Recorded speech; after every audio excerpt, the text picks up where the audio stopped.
afraid of this day because I've always known this day was coming. My dad said that to me when my mom died, and now I understand just a little bit of what he felt that day. A part of me does die tonight. Maybe the best part, certainly the favorite part, because this is my life. It was the life I could only dream about as a little boy in that small farm town in Iowa.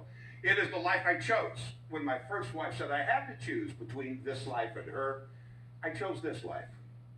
My kids never did forgive me for that, but I could have never been the father they wanted anyway if I didn't have the life I wanted.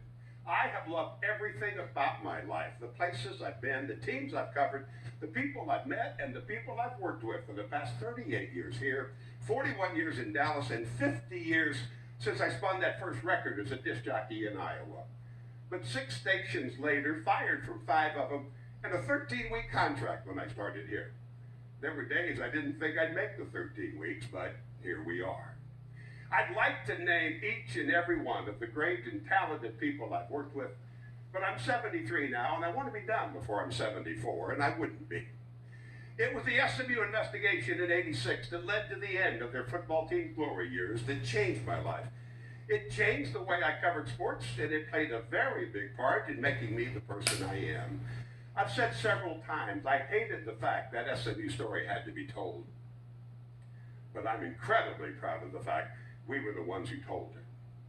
I knew then my life had to be about more than ball scores and highlights, and I will be forever grateful this station gave me the platform and the opportunity to talk about gay rights in America, the gun violence in our cities, the racism that my granddaughter has lived with every day of her life. This station has allowed me to talk about the issues that really matter. I have been told I make the conservative viewer uncomfortable. That was never my intent, but I do hope I did. I think a good commentary should make everybody uncomfortable, and I think the news should too. We do not provide the public service we should by reporting only the good news. We shouldn't sanitize what can be dirty and harsh, and yes, uncomfortable. Television has to be more than sitcoms and cop shows. We need to take people out of their bubbles and their safe place and make them think about the world we live in.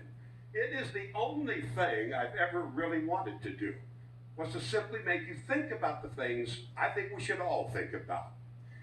But I've survived 41 years on Dallas TV because the great Denny Livingston taught me how. If you don't have a Denny Livingston in your life, I strongly encourage you to find one. He makes dreams come true. It was Danny who taught me in Omaha to cover the kids, to tell their stories. They'll watch, mom and dad will watch, and the grandparents will too. And now 41 years later, some of those kids I talked about on Thank God for Kids, they're the grandparents now. And some of those kids we talked about on Thank God for Kids, they will be kids forever and sleep with angels tonight. Dolly Parton said it perfectly in a song she wrote. If I should stay, I would only be in your way. So I'll go, but I know I'll think of you every step of the way. And I will always love you. I will always love you for letting that little boy in that small farm town in Iowa live out his dream and grow old in Texas. I wish you all the very best. And I do hope you can all find a little of the happiness in your life that you have all made possible in mine. There will be no more TV tomorrows for me. So for everyone who's been a part of this one, and all of these 41 years, I'm Dale Hansen. I really do thank you for watching. Good night and goodbye.